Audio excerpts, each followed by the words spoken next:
Onions are photothermoperiodic. Onions are photothermoperiodic. Onions are photothermoperiodic.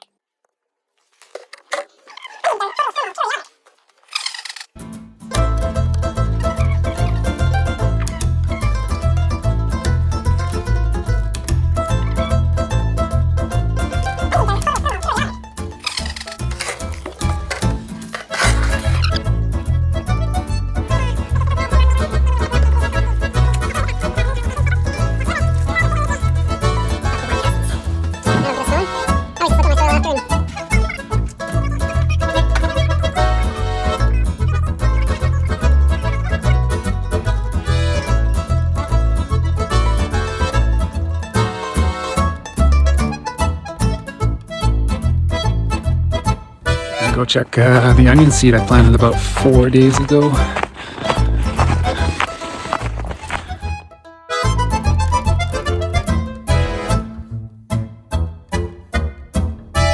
Onions are photothermoperiodic. Alright, so today we're going to prick out some onions.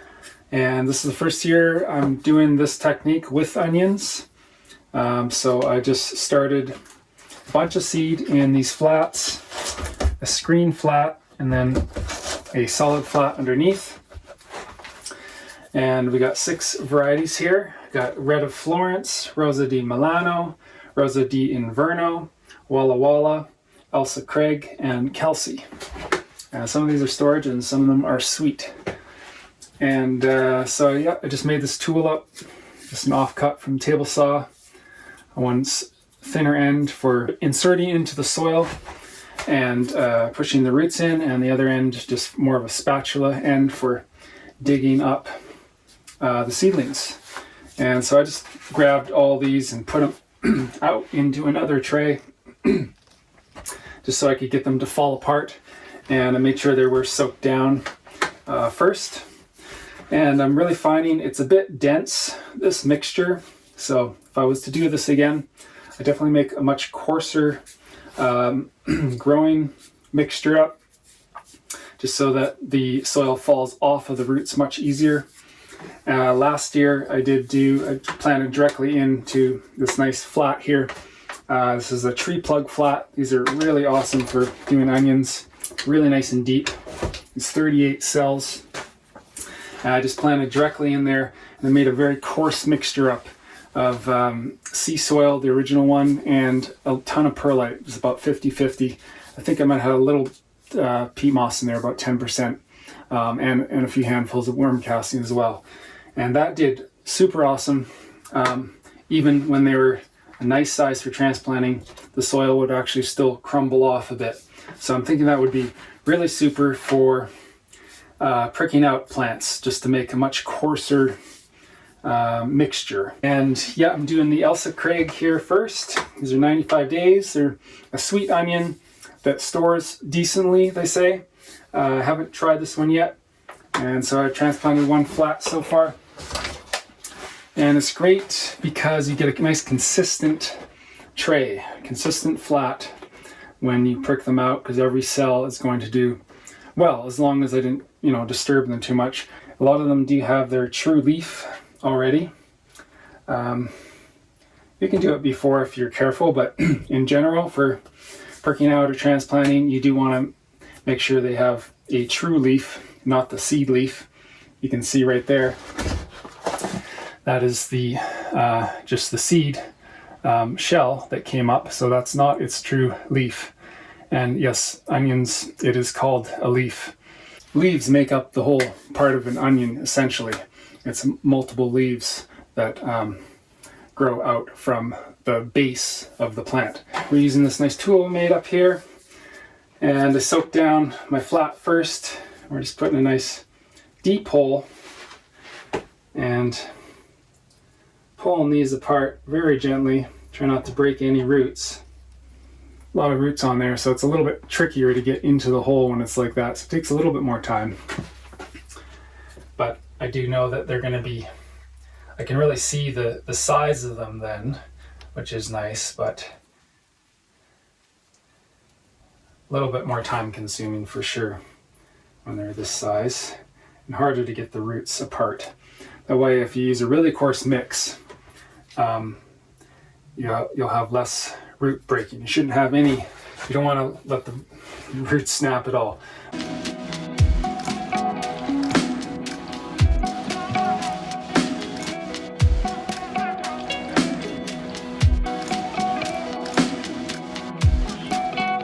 Usually how I plant a lot of seeds is just put, a few in each cell and then nip out the weaker ones and leave one, or if you're doing bunches. Last year I did some cluster growing, we call it. So, I planted like about 5 seeds in each cell, and then I left 3, sometimes 4, and some 2s. And that worked out right with the larger onion varieties because they still got a decent size as a cluster. So I might do that again with some. Pretty nice size for a cluster of 3.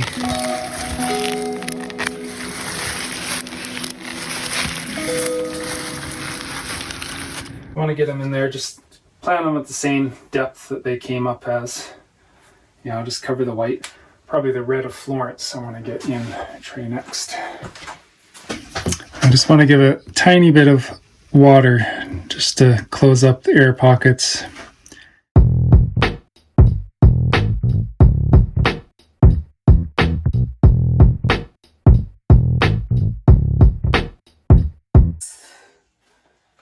And just tending to our onions.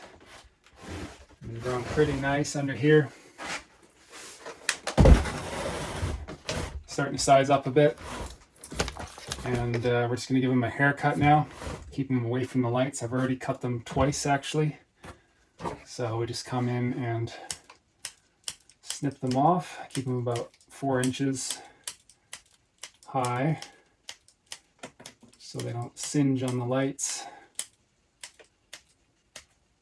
Every couple of days I just come through and do this. Also stimulates more growth for new shoots to come up. And I just let the leaf bits fall on the tray there. They just kind of dry and shrivel up. Snipping your onion tops when they're growing out in your garden can also be of benefit. It can help trigger them to stimulate more bulb size. Plus, you get a whole lot of green onion.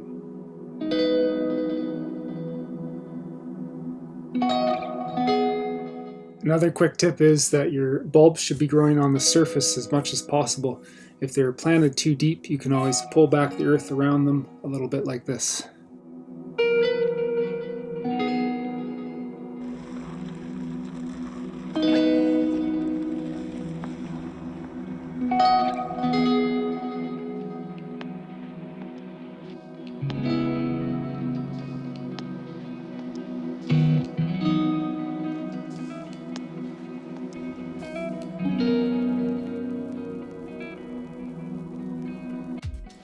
And at this point, do a bottom feeding usually. Some of them are dry. Or just water, just straight water. Got enough in the soil. I do like to keep watering on the bottom after things have started going. It just reduces, algae on the top. I like putting enough nutrients in my soil so I don't have to feed any liquid fertilizer. Sometimes I'll give them a few soaking of some fish fertilizer or something near the end as they're getting larger. Sometimes with my peppers I'll give them a little food a week or 2 before they're being transplanted. Especially if they start looking a bit yellow, sometimes they'll eat up all their food if I don't get them out totally on schedule. So then that's usually when I would just give them a little something like the fish emulsion or seaweed extract, or also a little bit of sustain fertilizer granule. It's organic, just sprinkle on the top. That works really awesome as well. So we just let those soak. There's such high containers here, these tree plug flats, that sometimes I even just leave a little bit of water in the bottom if they're quite dry. Just put them back. That's it. These are the selection from the Kelsey that I did right into these larger containers. Got 1 tray of these. We're going to see if we can get some real large ones. All right, so these are all long day onion varieties. And when you're first starting your onion seed, it's fine to have no light, just a little bit of heat underneath. You do want to keep things a little bit cooler than a lot of other plants, about more like 70 degrees. And as soon as they pop, you want to put your light cycle on a 12-hour cycle. So 12 hours of light, 12 hours of dark. Any more light and you run the risk of them starting to prematurely bulb, which will greatly reduce your yields later on. That's why I've got these just roll down free lumber tarp pieces here, just to black them out so they only get 12 hours of light, because my other lights here for my other seedlings are on 16 or 18 hours is totally fine, or even 24 hour. I've done a lot of that in the past. For most things it's totally fine.